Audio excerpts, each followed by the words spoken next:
Everybody seemed to love them.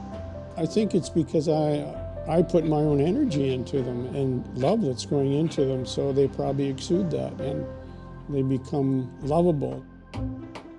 When I heard the tapping of carving tools next door, it made me curious about the artistic side of my neighbor Ed.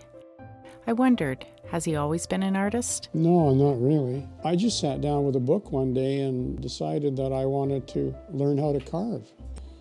It was a battle at first, but I just stuck with it and it just grew. My name is Ed Rychkun, and I would call myself a driftwood artist.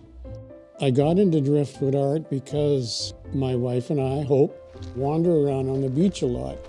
Typically when Hope and I get out on the beach, that piece will show itself to me. It's just like I'm asking for it to come. And we'll wander around and she'll say, "Oh, Ed, this is a good piece for you." I would cut it up with my chainsaw and I would split pieces off to make little shakes. I use a chisel, a hammer, and a knife to split these things. So I don't have a lot of tools. And then I would glue them on or put them on with screws in such a way that you couldn't see the nails and the screws. It was a lot of fun. So that's how I got into it, and now I'm surrounded by them.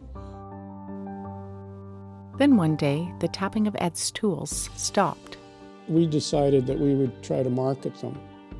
And we typically sold enough to pay for the costs.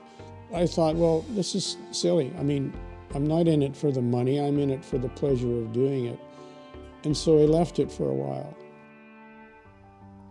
The pleasure of creating drew Ed back to his driftwood art, but he also recognized there was something else that contributed to his energy and joy of carving. Part of why I stopped temporarily was because it wasn't becoming a challenge anymore.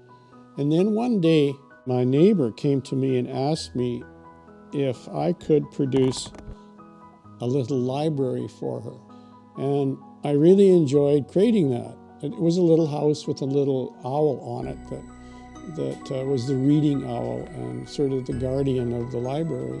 When we gave it to her, it was just a wonderful feeling of the enjoyment that she had when she saw it.